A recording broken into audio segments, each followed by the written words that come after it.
नंदुरबार जिल्ह्यातील शहादा येथे Indian gas एजन्सीच्या ढिसाळ नियोजनामुळे नागरिकांमध्ये तीव्र संतापाची भावना निर्माण झाली आहे। गेल्या काही दिवसांपासून एजन्सीच्या कामकाजाबाबत अनेक तक्रारी समोर येत असून ग्राहकांना मोठ्या गैरसोयीचा सामना करावा लागत आहे। स्थानिकांच्या म्हणण्यानुसार गॅस एजन्सीचे कार्यालय वेळेवर उघडले जात नसल्याने सकाळपासून आलेल्या नागरिकांना तासनतास रांगेत ताट करत उभे राहावे लागत आहे। उन्हाच्या कडाक्यातही नागरिकांना कोणतीही सुविधा न देता प्रतीक्षा करावी लागत असल्याने नाराजी वाढत आहे।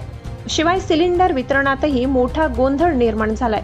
अनेक ग्राहकांनी महिनाभर प्रतीक्षा करून गॅस सिलेंडर मिळत नसल्याची तक्रार केली आहे। प्रशासनाकडून गॅस तुटवडा नसल्याचे स्पष्ट करण्यात आले असतानाही प्रत्यक्षात मात्र ग्राहकांना वेळेवर सिलेंडर मिळत नसल्याने एजन्सीच्या कामकाजावर प्रश्नचिन्ह निर्माण झाले आहे। दरम्यान ई-केवायसी प्रक्रियेसाठी आवश्यक असलेले कर्मचारी नियमितपणे उपलब्ध नसल्याने नागरिकांची अतिरिक्त अडचण होत आहे। अनेक वेळा एजन्सीत जाऊनही काम पूर्ण होत नसल्याने ग्राहकांचा संताप आणखी वाढत आहे।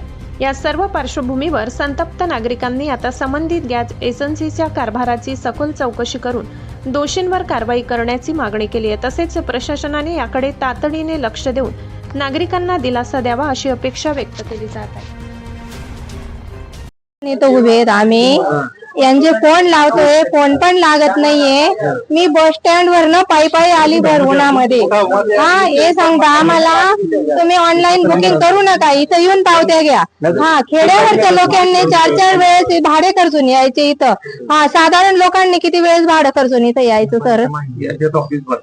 इथं आलो तर आम्ही काम सोडून आलो, 2-2, 3-3 तास इथं बसायचं। मग आम्हाला काम आहेत, पोट भरायचे का इथंच बसायचं आम्ही? साधारण लोकांनी 2 नंबर मध्ये गॅस कुठून घ्यायचा? यांना 2 नंबर मध्ये द्यायला निघताय गॅस, आणि साधारण लोकांची बुकिंग राहिली त्यांना गॅस द्यायला नाहीये। मग हा कुठला व्यवहार आहे यांचा वाला? जे ते बोलतोय आम्ही। या दादांनी आता बघा 15 दिवसापासून बुकिंग केलेलं आहे, पैसे पण दिलेले आहेत, तरी सुद्धा यांना गॅस पण नाही आणि त्यांचे पैसे पण रिटर्न नाही। मग याच्यावर उत्तर काय असेल यांचं? तुम्ही सांगा आम्हाला। ऑफिस किती तास बंद होता? आता आम्ही 1 वाजेपासून बंद बसलेलो इथं, आज 2:15 झाले। हो, मग आता तुम्ही बघून घ्या किती वेळ झालेला आहे। हो, फोन लावलाय, बंद येत आहे फोन। जो कस्टमर येतोय तो फोन लावतोय, प्रत्येक जण सांगतोय बंद येतोय। मग ते काय करतील बिचारे?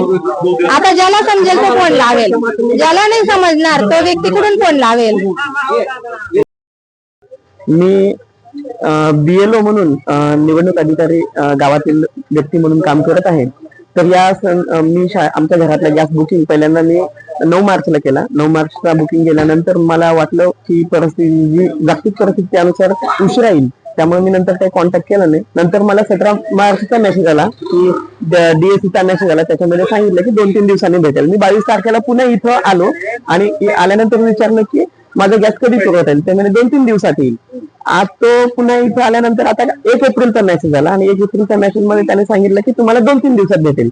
आणि आज 2 एप्रिल आहे, तर पुन्हा आलो मी इथं, तर इथं सांगतात की 20 लोकांना पावत्या भेटेल। पण 20 लोक कोणते आहेत? लोक इथं सकाळपासून एवढी मोठी गर्दी आहे, त्यांच्यापैकी कोणाला भेटणार आणि किती लोकांना त्यांनी इनवॉइस दिला असेल हे महत्वाचं आहे। आणि मी आज BLO म्हणून काम करत असताना सकाळपासून गावात फिरतोय SIRच्या कामासंदर्भात। तर अडचण मला अशी होती की उद्यापासून माझ्या घरात जर चूल पेटली नाही तर मला अन्न म्हणजे मिळणं कठीण आहे। तर मी आज सकाळपासून एवढी जी गर्दी आहे की सकाळ कोणत्या लोकांना भेटणार आहे? आणि 12 वाजता 12 ते 2 बंद होती, तर आज 3:30 वाजता ती सध्या उघडली गेली आणि खूप लोकांना फोन केल्यानंतर इथं लोक आले। तर या संदर्भात अपेक्षित न्याय लोकांना मिळाला पाहिजे। आणि मी पण एक BLO म्हणून काम करत असताना तर मला पण तिथे गावात पण काम करणं गरजेचं आहे।